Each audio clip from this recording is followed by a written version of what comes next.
എല്ലാവർക്കും welcome back to Chinnoos ചെറിപിക്സ്. ഒരുപാട് പേരുടെ ഫേവറേറ്റ് ആണല്ലേ ബട്ടർ ചിക്കൻ. ഇഷ്ടമില്ലാത്തവർ കുറവായിരിക്കും. വീട്ടിലുണ്ടാക്കാൻ പാടായിരിക്കും എന്ന് കരുതി പലരും ഇത് ഉണ്ടാക്കാറില്ല. പക്ഷേ സാമ്പാർ ഉണ്ടാക്കുന്നതിനേക്കാട്ടും എളുപ്പമാണ് സത്യത്തിൽ ബട്ടർ ചിക്കൻ ഉണ്ടാക്കിയെടുക്കാനായിട്ട്. ഒരു പ്രാവശ്യം ഇങ്ങനെ ഒന്ന് ട്രൈ ചെയ്ത് നോക്കുകയാണെന്നുണ്ടെങ്കിൽ പിന്നെ എപ്പോഴും ഇങ്ങനെ തന്നെ ഉണ്ടാക്കത്തുള്ളൂ. അത്രയും എളുപ്പത്തിൽ അത്രയും ഈസി ആയിട്ടുള്ള റെസിപ്പിയാണ്. ഇത് വെറുതെ പറയുള്ളൂ, രക്ഷയില്ലാത്ത ടേസ്റ്റാണ്. വീഡിയോയിലോട്ട് പോകുന്നതിന് മുന്നേയായിട്ട് നമ്മുടെ ഗിവ് അവേയുടെ കാര്യം മറക്കണ്ട. ഫെബ്രുവരിയിലും മാർച്ചിലും അപ്ലോഡ് ചെയ്തിരിക്കുന്ന 5 വീഡിയോസിൽ കമൻറ്റ് ചെയ്യുന്നവരിൽ നിന്ന് 5 പേർക്കായിരിക്കും ഗിഫ്റ്റ്സ് ഉണ്ടായിരിക്കുക, ഒരാൾക്കല്ല. അപ്പോൾ ഫ്രണ്ട്സിനും ഫാമിലിക്കൊക്കെ ഷെയർ ചെയ്ത് കൊടുക്കുക. ഐക്യ നൈഫ് ഷാർപ്പനറും കുറച്ച് ഡെക്കറേറ്റീവ് ഐറ്റംസും പിന്നെ കുറച്ച് ചെറിയ ചെറിയ ഐറ്റംസും ഒക്കെ ആയിട്ട് നിങ്ങൾക്ക് ഇഷ്ടമാവുമെന്ന് വിചാരിക്കുന്നു. അപ്പോൾ എല്ലാവരും കമൻറ്റ് ചെയ്യുക, ഷെയർ ചെയ്യുക. അതുപോലെ തന്നെ നമ്മുടെ ഈ റെസിപ്പി ബട്ടർ ചിക്കൻ എല്ലാവരും ട്രൈ ചെയ്ത് നോക്കുക. നിങ്ങൾക്ക് തീർച്ചയായിട്ടും ഇഷ്ടപ്പെടും. നല്ല ക്രീമി ആയിട്ട് എന്താ ടേസ്റ്റ് എന്നറിയാവോ? അപ്പോൾ നമുക്കിത് എങ്ങനെയാണ് ഉണ്ടാക്കുന്നതെന്നുള്ളത് കാണാം. അപ്പോൾ അതിനായിട്ട് ഞാനിവിടെ 1/2 കിലോ ബോൺലെസ് ചിക്കനാണ് എടുത്തിരിക്കുന്നത്. ഇനിയിപ്പോൾ ബോൺ ഉള്ള ചിക്കനെ കയ്യിലുള്ളൂ എന്ന് വെച്ചാൽ അത് യൂസ് ചെയ്യാവുന്നതാണ്. ഇത് കൂടാതെ നമുക്ക് കുറച്ച് പച്ചക്കറികൾ ആദ്യം ഒന്ന് റെഡിയാക്കി വെക്കണം. അതിനായിട്ട് ഒരു വലിയ സവാള വേണം. ചെറുതായതുകൊണ്ട് ഞാൻ 2 എണ്ണം എടുത്തിട്ടുണ്ട്.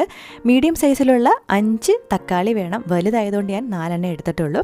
2 പച്ചമുളക് കൂടി വേണം. അപ്പോൾ ഇതൊക്കെ ഒന്ന് ക്യൂബ്സായിട്ട് അരിഞ്ഞു വെക്കണം. അപ്പോൾ ഇത് കൂടാതെ നമുക്ക് ഒരു വലിയ പിടി കശുവണ്ടി വേണം, കാഷ്യൂ നട്ട്സ് വേണം. അപ്പോൾ ചിക്കൻ എപ്പോഴും ചെറുതായിട്ട് ഇതുപോലെ ചെറിയ ക്യൂബ്സായിട്ട് അരിഞ്ഞെടുക്കുന്നതാണ് നല്ലത്, വലിയ കഷ്ണങ്ങളായിട്ട് ഇടുന്നതിനേക്കാട്ടിലും. ഇതാദ്യം നമുക്കൊന്ന് മാരിനേറ്റ് ചെയ്തെടുക്കാം. അതിനായിട്ട് ഞാനിവിടെ 1 ടേബിൾ സ്പൂൺ തൈര് എടുത്തിട്ടുണ്ട്, ടീസ്പൂൺ അല്ല. 2 ടീസ്പൂൺ ജിഞ്ചർ ഗാർലിക് പേസ്റ്റ് എടുത്തിട്ടുണ്ട്, ക്രഷ് ചെയ്തിട്ട് എടുത്താലും മതി. 1.5 ടേബിൾ സ്പൂൺ വലിയ സ്പൂൺ ചില്ലി പൗഡർ. അധികം എരിയില്ലാത്ത മുളക് പൊടിയാണ് ഞാൻ യൂസ് ചെയ്യുന്നത്, പിരികം മുളകിൻ്റെ മുളക് പൊടി. ഇത് കൂടാതെ 1 ടീസ്പൂൺ നാരങ്ങാനീര് ചേർത്ത് കൊടുക്കാം. ഇല്ലാന്നുണ്ടെങ്കിൽ 1/4 ടീസ്പൂൺ വിനാഗിരി ചേർത്ത് കൊടുക്കാം. അതോടൊപ്പം തന്നെ 1/4 ടീസ്പൂൺ ഗരം മസാലയും 1/2 ടീസ്പൂൺ ഉപ്പും കൂടി ചേർത്ത് കൊടുത്ത് നല്ലപോലെ ഒന്ന് മാരിനേറ്റ് ചെയ്ത് നമുക്ക് മാറ്റി വെക്കാം. നിങ്ങൾ 1 കിലോ ചിക്കനാണ് യൂസ് ചെയ്യുന്നതെന്നുണ്ടെങ്കിൽ ഈ പറയുന്ന അളവിൻ്റെ എല്ലാം ഇരട്ടിയായിട്ട് യൂസ് ചെയ്യാവുന്നതാണ്. നല്ലപോലെ മാരിനേറ്റ് ചെയ്ത് നമ്മളൊരു 45 മിനിറ്റ് അരമണിക്കൂറെങ്കിലും ഒന്ന് മാറ്റി വെക്കണം. അതിനുശേഷം മാത്രമേ നമ്മളിത് വറുത്തെടുക്കാവുള്ളൂ.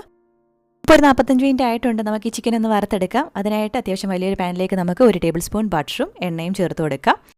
നിങ്ങൾക്ക് ബട്ടർ തന്നെ യൂസ് ചെയ്യാമെന്നുണ്ടെങ്കിൽ അങ്ങനെ ചെയ്താലും മതി. നമ്മൾ ബട്ടർ ചിക്കൻ ആണല്ലോ തയ്യാറാക്കുന്നത്, അപ്പം കൂടുതൽ ബട്ടർ ഉപയോഗിക്കുന്നതായിരിക്കും നല്ലത്. അപ്പോൾ ഞാനിപ്പോൾ പകുതിയാണ് എടുത്തിരിക്കുന്നത്. ഇനി ഇതിലേക്ക് നമുക്ക് മാരിനേറ്റ് ചെയ്ത് വെച്ചിരിക്കുന്ന ചിക്കൻ്റെ പീസസ് എല്ലാം വെച്ച് കൊടുക്കാം. ഒരു 4 മിനിറ്റ് 2 സൈഡ് നമുക്കൊരു മീഡിയം ലോ ഫ്ലെയിമിൽ വെച്ചിട്ടൊന്ന് വറുത്തെടുക്കാം. നമ്മളിതങ്ങ് ഒരുപാട് മൊരിയിക്കേണ്ടതൊന്നും ആവശ്യമില്ല, ജസ്റ്റ് ഒന്ന് വെന്ത് കിട്ടിയാൽ മാത്രം മതി. അതുപോലെ നിങ്ങൾ എരിയുള്ള മുളക് പൊടിയാണ് യൂസ് ചെയ്യുന്നുണ്ടെങ്കിൽ 1 ടേബിൾ സ്പൂൺ യൂസ് ചെയ്താൽ മതിയാകും. അപ്പോൾ ഇതായിട്ടുണ്ട്, നമുക്ക് ഫ്ലെയിം ഓഫ് ചെയ്യാം. ഓരോ സൈഡും 4 മിനിറ്റ് വീതമാണ് നമ്മളൊന്ന് കുക്ക് ചെയ്തെടുത്തത്. അപ്പോൾ ഇതേ പാനിൽ തന്നെയാണ് നമ്മൾ ഗ്രേവിയും തയ്യാറാക്കുന്നത്. അതുകൊണ്ട് ഞാനിതൊന്ന് കോരി മാറ്റുവാണ്. വളരെ എളുപ്പമാണ് ഗ്രേവി തയ്യാറാക്കാനായിട്ട്. അതിനായിട്ട് ഇതേ പാനിലേക്ക് തന്നെ നമുക്ക് 2 ടേബിൾ സ്പൂൺ ബട്ടർ ചേർത്ത് കൊടുക്കാം. നമ്മുടെ 100 ഗ്രാം ബട്ടർ ഇല്ലേ, അതിൻ്റെ പകുതിയുടെ പകുതി എടുത്താലും മതിയാകും. ബട്ടറൊക്കെ ഒന്ന് മെൽറ്റായി കഴിയുമ്പോൾ നമുക്ക് ക്യൂബ്സായിട്ട് അരിഞ്ഞു വെച്ചിരിക്കുന്ന സവാളയും പച്ചമുളകും ചേർത്ത് കൊടുക്കാം. അതോടൊപ്പം തന്നെ നമുക്ക് ജിഞ്ചർ ഗാർലിക് ക്രഷ് ചെയ്തത് 1 ടേബിൾ സ്പൂൺ അല്ലെങ്കിൽ ginger garlic paste 1/4 table spoon ചേർത്ത് കൊടുത്ത് നല്ല നേർത്ത് വരുന്നിടവരെ ഒന്ന് വഴറ്റിയെടുക്കാം. മീഡിയം ലോ ഫ്ലെയിമിൽ വെച്ചിട്ടാണ് നമ്മൾ വഴറ്റിയെടുക്കുന്നത്. ഈ ജിഞ്ചർ ഗാർലിക്കിൻ്റെയൊക്കെ ഒരു പച്ച ചുവ മാറുന്നിടവരെ നമ്മൾ ഒന്ന് വഴറ്റിയെടുത്താലും മതിയാകും. ഇനി നമുക്കിതിലേക്ക് ക്യൂബ്സായിട്ട് അരിഞ്ഞു വെച്ചിരിക്കുന്ന തക്കാളി ചേർത്ത് കൊടുക്കാം. അതോടൊപ്പം തന്നെ ഒരു വലിയ പിടി കശുവണ്ടിയും ചേർത്ത് കൊടുക്കാം. മീഡിയം ഹൈ ഫ്ലെയിമിൽ വെച്ച് ഒരു 2-3 മിനിറ്റ് നമുക്കിതൊന്ന് വഴറ്റിയെടുക്കാം. അതിനുശേഷം നമുക്കിതൊന്ന് സൈഡിലേക്ക് മാറ്റി കൊടുക്കാം. ഇനി ഫ്ലെയിം ഏറ്റവും കുറച്ച് വെച്ചിട്ട് നമുക്ക് ഇതിലേക്ക് തന്നെ പൊടികളൊക്കെ ചേർത്ത് കൊടുക്കാം. 1.5 table spoon Kashmiri chilli powder, 1 teaspoon മല്ലിപ്പൊടി, 1/4 ടീസ്പൂൺ മഞ്ഞൾപ്പൊടി, 1/2 ടീസ്പൂൺ ഗരം മസാല. ഇത്രയും ചേർത്ത് ചെറിയ തീയിൽ നമുക്കതിൻ്റെ ഒരു പച്ചമണം മാറുന്നവരെ ഒന്ന് വഴറ്റിയെടുക്കാം. 1 മിനിറ്റൊക്കെ വഴറ്റിയെടുത്താലും മതിയാകും. ഇനി എല്ലാം കൂടെ നമുക്കൊന്ന് മിക്സ് ചെയ്തെടുക്കാം. അപ്പോൾ എന്തെളുപ്പമാണെന്ന് നോക്കി. ഈ സമയത്ത് ഞാൻ കുറച്ച് ഉപ്പ് ചേർത്ത് കൊടുക്കുവാണ്. സോൾട്ടഡ് ബട്ടറാണ് യൂസ് ചെയ്യുന്നതെന്നുണ്ടെങ്കിൽ ഉപ്പ് കുറച്ച് ചേർത്താലും മതിയാകും. അപ്പോൾ വെള്ളമൊക്കെ ചേർത്തതിന് ശേഷം ഉപ്പ് ഒന്നും കൂടി നോക്കിയിട്ട് ആവശ്യത്തിന് ഉപ്പ് ചേർത്ത് കൊടുക്കുക. ഇനി അധികം പണിയൊന്നുമില്ല, നമുക്കിതൊന്ന് കുക്ക് ചെയ്തെടുക്കണം. അതിനായിട്ട് ചൂടുവെള്ളം ചേർത്ത് കൊടുക്കാം. ഇതൊക്കെ ഒന്ന് മുങ്ങിക്കിടക്കുന്ന പാകത്തിനാണ് നമ്മൾ ചൂടുവെള്ളം ചേർത്ത് കൊടുക്കുന്നത്. ഇനി ഇത് അടച്ചു വെച്ച് 15 മുതൽ 20 മിനിറ്റ് വരെ നമുക്ക് ടൊമാറ്റോയൊക്കെ നല്ല സോഫ്റ്റ് ആവുന്നവരെ ഒന്ന് കുക്ക് ചെയ്തെടുക്കണം. ഈ ഒരു താമസം മാത്രമേ ഉള്ളൂ. ഈ സമയം കൊണ്ട് നമുക്ക് ബാക്കി ചപ്പാത്തി എന്താണെന്ന് വെച്ചാൽ തയ്യാറാക്കി എടുക്കാവുന്നതാണ്. അപ്പോൾ എനിക്കിവിടെ ഒരു 25 മിനിറ്റ് എടുത്തിട്ടുണ്ട്. നമ്മുടെ തക്കാളിയൊക്കെ ഇതാ ഇങ്ങനെ അലുത്ത് നല്ല സോഫ്റ്റ് ആകാൻ വേണ്ടി നമ്മൾ തൊട്ട് നോക്കിയാൽ അങ്ങ് അലുത്ത് വേണം. ആ ഒരു രീതിയിൽ ഇതൊന്ന് കുക്കായി കിട്ടണം. അപ്പോൾ ഇടയ്ക്ക് വെള്ളം പറ്റിപ്പോകാൻ തോന്നുവാണെന്നുണ്ടെങ്കിൽ കുറച്ചും കൂടി ചൂടുവെള്ളം ഒഴിച്ചിട്ട് അടച്ചു വെച്ച് ഈ ഒരു പരുവം ആവുന്നവരെ ഒന്ന് കുക്ക് ചെയ്തെടുക്കുക. അത്രയേ ഉള്ളൂ. ഇനി നമുക്ക് ഫ്ലെയിം ഓഫ് ചെയ്ത് വെക്കാം. എന്നിട്ട് ഇതൊന്ന് അരച്ചെടുക്കണം. നിങ്ങൾ മിക്സിയിലാണ് അരയ്ക്കുന്നതെന്നുണ്ടെങ്കിൽ നല്ലപോലെ തണുത്തതിന് ശേഷം മിക്സിയിൽ അരച്ചെടുക്കുക. അതല്ല ഹാൻഡ് ബ്ലെൻഡർ ഉണ്ടെന്നുണ്ടെങ്കിൽ ചൂടോടുകൂടി തന്നെ നമുക്ക് ഇത് ബ്ലെൻഡ് ചെയ്തെടുക്കാവുന്നതാണ്. തരികളൊന്നുമില്ലാതെ നല്ല സ്മൂത്തായിട്ട് വേണം നമ്മളിതിൻ്റെ ഗ്രേവി അരച്ചെടുക്കാനായിട്ട്. അപ്പോൾ തണുത്തതിന് ശേഷം മിക്സിയിൽ അരച്ചാലും ഇതുപോലെ തന്നെ അല്ലേ ഇതിലും സോഫ്റ്റായിട്ട് നമുക്ക് അരച്ചെടുക്കാൻ പറ്റും. അപ്പോൾ തരികളൊന്നുമില്ല നല്ല സോഫ്റ്റും സൂപ്പർ സ്മൂത്തും ആയിട്ടുള്ളൊരു ഗ്രേവിയാണ് നമ്മളിവിടെ അരച്ചെടുത്തിരിക്കുന്നത്. ഇനി നമുക്ക് വഴറ്റി അതേ പാനിലേക്ക് തന്നെ കുറച്ച് ബട്ടർ ചേർത്ത് കൊടുക്കാം. ബട്ടർ ഒന്ന് ഉരുകി നല്ല ചൂടായി വരുമ്പോഴത്തേക്ക് നമുക്ക് ബട്ടറിൻ്റെ മുകളിലേക്കായിട്ട് കസൂരി മേത്തി ഒന്ന് ഇതുപോലെ കൈവച്ച് ഞെരടി പൊടിച്ച് ചേർത്ത് കൊടുക്കാം. കസൂരി മേത്തി എന്ന് പറയുന്നത് നമ്മുടെ ഉലുവയുടെ ഇല ഉണക്കിയതാണ്. നോർത്ത് ഇന്ത്യൻ കറികളിലൊക്കെ ചേർക്കുന്ന ഒരു ഫ്ലേവറാണ്, നല്ലൊരു മണമാണ്.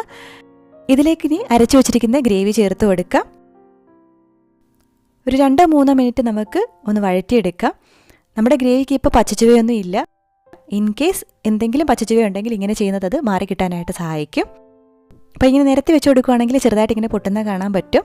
അപ്പോൾ നമ്മുടെ ഗ്രേവിയൊക്കെ നല്ലൊന്ന് ചൂടായി വന്നതിന് ശേഷം നമുക്കിതിലേക്ക് വറുത്ത് വെച്ചിരിക്കുന്ന ചിക്കൻ ചേർത്ത് കൊടുക്കാം. വറുക്കുമ്പോൾ നമ്മളങ്ങ് കട്ടിയാക്കത്തില്ല കേട്ടോ, ചിക്കൻ ഇപ്പോഴും സോഫ്റ്റ് തന്നെയാണ്. ചിക്കൻ ചേർത്ത് കൊടുത്തതിന് ശേഷം നമുക്കിതിലേക്ക് ഗ്രേവി ലൂസാക്കാനും പാകത്തിന് ചൂടുവെള്ളം ചേർത്ത് കൊടുക്കാം. ഒരു 2-3 കപ്പ് ചൂടുവെള്ളം ചേർത്ത് കൊടുക്കാവുന്നതാണ്. ഈ ഗ്രേവിയിൽ കിടന്ന ചിക്കൻ കുറച്ച് നേരം ഒന്ന് അതിൻ്റെ ഫ്ലേവറൊക്കെ പിടിച്ചെടുക്കണം. അപ്പോൾ അതിന് പാകത്തിന് നമ്മൾ ചൂടുവെള്ളം ചേർത്ത് കൊടുത്തിട്ടുണ്ട്. ഈ ഒരു പരുവത്തിന് 3/4 ലെവലിൽ നമ്മൾ ചൂടുവെള്ളം ചേർത്ത് കൊടുത്തിട്ടുണ്ട്. ഇനി നല്ലപോലെ ഒന്ന് മിക്സ് ചെയ്തെടുക്കാം. ഇനി നമുക്ക് ലോ ഫ്ലെയിമിൽ ഒരു 6 മിനിറ്റ് ഇതൊന്ന് തിളയ്ക്കാനായിട്ട് മാറ്റി വെക്കാം. ഈ ബട്ടർ ചിക്കൻ ഉണ്ടാക്കുമ്പോൾ ഇങ്ങനെ തിളച്ച് ഇതിങ്ങനെ പൊട്ട്, അപ്പോൾ പുറത്തേക്ക് തെറിക്കാൻ സാധ്യതയുണ്ട്. അപ്പോൾ തെറിക്കാതിരിക്കാനായിട്ട് ഞാൻ എപ്പോഴും ഇതിങ്ങനെ ഒന്ന് അടച്ചു വെക്കാറുണ്ട്. അടച്ചു വെക്കുമ്പോൾ ഇടയ്ക്കിടയ്ക്ക് തുറന്ന് അടിചേർത്ത് ഇളക്കി കൊടുക്കുക, അല്ലാന്നുണ്ടെങ്കിൽ അടിക്ക് പിടിക്കും. പൊട്ടിത്തെറിക്കുന്ന കുഴപ്പമില്ലാന്നുണ്ടെങ്കിൽ തുറന്ന് വെച്ച് സിമർ ചെയ്തെടുത്താലും മതിയാകും. ഇപ്പോൾ ഒരു 6-7 മിനിറ്റ് ആയിട്ടുണ്ട്. ഇനി നമുക്കിതിലേക്ക് ഒരു 1/4 കപ്പ് ഫ്രഷ് ക്രീം ചേർത്ത് കൊടുക്കാം. ഞാനിവിടെ അമൂലിൻ്റെ ഫ്രഷ് ക്രീമാണ് യൂസ് ചെയ്തിരിക്കുന്നത്. ലോ ഫ്ലെയിമിൽ വെച്ച് ഇളക്കി വേണം നമ്മൾ ചേർത്ത് കൊടുക്കാനായിട്ട്.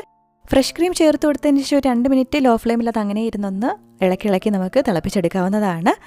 അതുപോലെ തന്നെ ബട്ടർ ചിക്കനൊക്കെ കടയിൽ നിന്ന് കഴിക്കുമ്പോൾ നല്ലൊരു മധുരം തോന്നാറില്ലേ? അപ്പോൾ അങ്ങനെ മധുരം ഇഷ്ടമാണെന്നുണ്ടെങ്കിൽ ഈ സമയത്ത് നമുക്ക് പഞ്ചസാര കൂടി ചേർത്ത് കൊടുക്കാവുന്നതാണ്. ഞാനിവിടെ 1 ടീസ്പൂൺ പഞ്ചസാര കൂടി ചേർത്ത് കൊടുക്കുന്നുണ്ട്.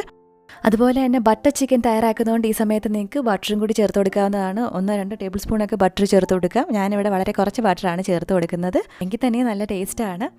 അതുപോലെ ഉപ്പ് നോക്കിയിട്ട് ആവശ്യത്തിന് ഉപ്പ് ചേർത്ത് കൊടുക്കുക. അപ്പോൾ നമ്മുടെ ചാനൽ ഇതുവരെ നിങ്ങൾ സബ്സ്ക്രൈബ് ചെയ്തിട്ടില്ല എന്നുണ്ടെങ്കിൽ സബ്സ്ക്രൈബ് ചെയ്യാനായിട്ട് മടിക്കരുത്. ആ സൈഡിൽ കാണുന്ന ബെല്ലൈക്കൺ കൂടി ക്ലിക്ക് ചെയ്യണമെന്നുണ്ടെങ്കിൽ പുതിയ വീഡിയോസ് ഇടുമ്പോൾ നോട്ടിഫിക്കേഷൻസ് ആയിട്ട് കിട്ടിക്കോളും.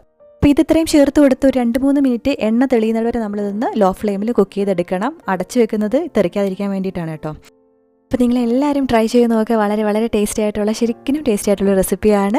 ചപ്പാത്തിയുടെയും റൊട്ടിയുടെയും നാൻ്റെയും എല്ലാത്തിൻ്റെയും കൂടെ അടിപൊളി കോമ്പിനേഷനാണ്. അതുപോലെ തന്നെ നെയ്ച്ചോറിൻ്റെയൊക്കെ കൂടെ നമ്മൾ സെർവ് ചെയ്യുന്ന സമയത്ത് ഇതിൻ്റെ മുകളിലായിട്ട് കുറച്ചും കൂടി ഫ്രഷ് ക്രീം ചേർത്ത് കൊടുക്കുക. അതിൻ്റെ മുകളിലായിട്ട് കുറച്ച് കസൂരി മേത്തി അല്ലെങ്കിൽ മല്ലിയില ചേർത്ത് കൊടുക്കുക. അപ്പോൾ നല്ല അടിപൊളി ബട്ടർ ചിക്കൻ്റെ റെസിപ്പിയാണ്. എല്ലാവരും ട്രൈ ചെയ്ത് നോക്കുക. ഫീഡ്ബാക്കൊക്കെ കമൻറ്റ് ചെയ്തറിയിക്കുക. നമ്മുടെ വീഡിയോ ഇഷ്ടമായിട്ടുണ്ടെങ്കിലും കമൻറ്റ് ചെയ്യാനായിട്ട് മടിക്കരുത്. അപ്പോൾ പുതിയ റെസിപ്പി വീഡിയോ അല്ലെ വ്ളോഗുമായിട്ട് നമുക്ക് വീണ്ടും കാണാം.